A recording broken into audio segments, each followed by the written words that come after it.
Good evening, Ron. Thank Hi. you very much for all three for seminars. Wonderful, thank you.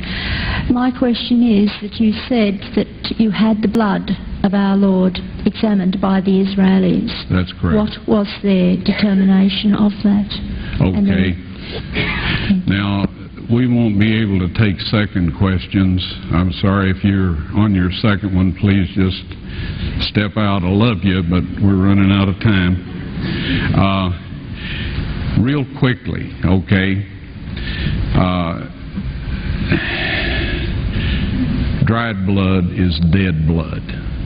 Everybody knows that, all right? They can test the blood of the pharaohs, the mummies of the pharaohs, all right? There's certain things they can do. They cannot get a chromosome count by any method I'm familiar with, all right? Things keep changing. I don't profess to know everything.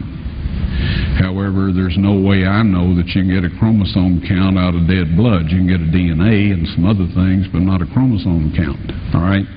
That's done by living white blood cells. Now then, first of all, in this analysis, I took the blood into a laboratory in Israel. I asked one of the people I work with in antiquities, where is a good laboratory that does reliable work? And they said, such and such, such and such. I took it. I just said, please examine this blood and tell me what you can tell me about it.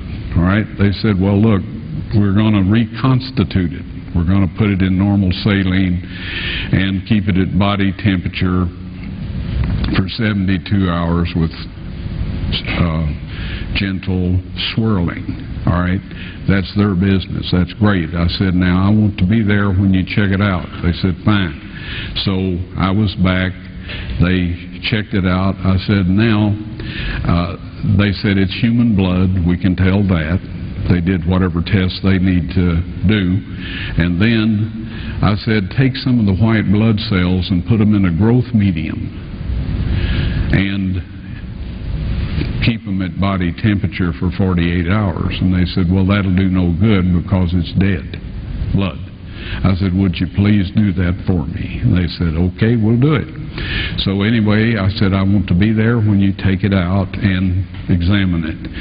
So I was back there. They took it out, examined it under a microscope, and the one technician called the other one over there, and then they called the boss over there, and they were talking Hebrew a mile a minute there for a little bit, and they looked at me and they said, Mr. Wyatt, this human blood only has 24 chromosomes in it.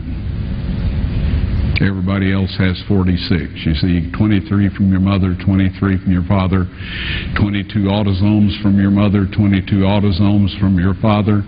You get an X from your mother, you may get an X or a Y from your father, all right? This blood had 23 chromosomes from the mother's side, one Y chromosome only. You see, the child could not have developed if they hadn't had the autosomes from the mother. So all of his physical characteristics were determined by his mother's side of the family, her autosomes. His maleness was determined by this one Y that came from a source, not a human male. Then they said, this blood is alive. And then they said, whose blood is this?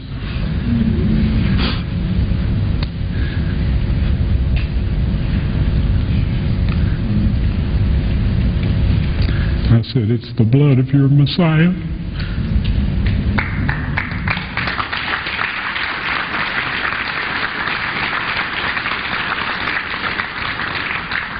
And I assure you those men's lives have changed. You're welcome.